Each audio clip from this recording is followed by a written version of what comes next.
میرے محترم بھائیوں، دوستوں اور بزرگوں، اللہ تعالیٰ قرآن کے اندر بھی فرماتے ہیں اور میرے آپ کے آقا صلی اللہ علیہ وسلم کا فرمان بھی ہے۔ آپ علیہ الصلوۃ والسلام نے فرمایا، ان الصدق ینجی والکذب یہلک، سچ نجات دیتا ہے اور جھوٹ ہلاک کرتا ہے۔ آپ علیہ الصلوۃ والسلام کا ارشاد، یہ میرے نبی ایک مرتبہ تشریف لے کے جا رہے تھے ایک جگہ سے، تو ایک بدو نے ہرنی کو پکڑا ہوا تھا، باندھا ہوا تھا۔ تو میرے نبی اس کے قریب سے جب گزرنے لگے تو ہرنی نے کہا، یا رسول اللہ علیہ وسلم، مجھے اس نے قید کیا ہوا ہے، باندھا ہوا ہے، میرے چھوٹے چھوٹے بچے ہیں، آپ میری ضمانت اٹھائیں، یہ مجھے چھوڑ دیں، میں جاؤں ان کو دودھ پلا کر واپس آ جاؤں۔ آپ نے فرمایا، اس بدو سے فرمایا کہ اگر تو چھوڑ دے، اگر واپس نہ آئی تو اس کی ضمانت میں لیتا ہوں، اس کا تاوان میں دوں گا۔ کہا ٹھیک ہے۔ اس ہرنی کو چھوڑا، وہ دوڑتی ہوئی چلی گئی اپنے بچوں کے پاس، جا کر دودھ پلایا، اور میرے آپ کے آقا علیہ السلام بھی کھڑے ہیں، وہ بدو بھی کھڑا ہے۔ اتنے میں دیکھتے ہیں ہرنی واپس دوڑتی ہوئی آئی اور آ کر آپ صلی اللہ علیہ وسلم کے قدموں میں سر رکھ دیا، اور میرے نبی نے فرمایا کہ کتنا اس کی قیمت ہے؟ کہا اتنی، اور اس قیمت کے بدلے اس کو آزاد کر دیا گیا، رہا کر دیا گیا، چھوڑ دیا گیا۔ پھر میرے نبی نے فرمایا کہ ان الصدق ینجی والکذب یہلک، سچ نجات دیتا ہے اور جھوٹ ہلاک کرتا ہے۔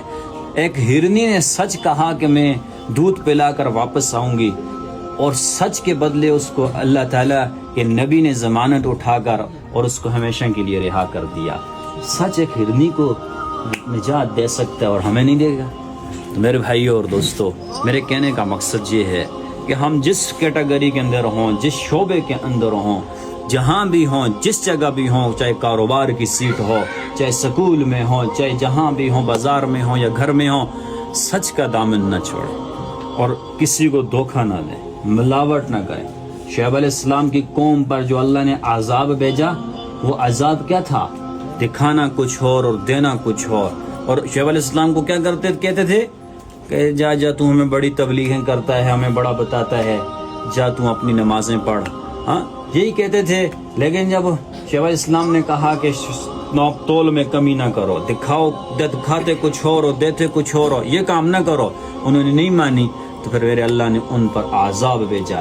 میرے بھائی اور دوستو، تو ہم چاہے چھوٹا کاروبار ہو، چاہے بڑا کاروبار ہو، چاہے ریڑھی ہو، چاہے VIP دکان ہو یا مارٹ ہو، لیکن سچ کا دامن نہ چھوڑیں، جھوٹ نہ بولیں، دھوکہ نہ دیں، ملاوٹ نہ کریں۔ ایک بات، اور اس کے اندر دوسری بات یہ ہے کہ ہمیں یہ تجارت کہیں اللہ اور اس کے رسول سے غفلت میں نہ ڈال دے۔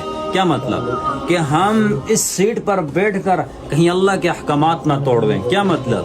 کہ اذان کی آواز آئے کہ میری دکان نہ بند ہو، اذان کی آواز آئے تو مجھے چاہیے کہ شٹر ڈاؤن کر کے میں مسجد کی طرف جاؤں اور جا کر اللہ کے آگے سجدہ ادا کروں۔ تو میرے بھائی اور دوستو، اللہ تو رزق کا ذریعہ دکان ہی ہے، اسباب یہ دکان ہے، لیکن اللہ کہتے ہیں کہ میں تمہیں رزق نماز کے ذریعے دوں گا، لیکن ذریعہ یہ ہوگا، لیکن نماز پڑھو گے تو اللہ رزق کے اندر اور ترقیاں عطا فرمائیں گے۔ اس لیے ہم سے نماز نہ چھوٹے اور اللہ کے نبی کے طریقے نہ چھوٹیں اور ہم جھوٹ نہ بولیں۔ کوشش کریں گے انشاءاللہ۔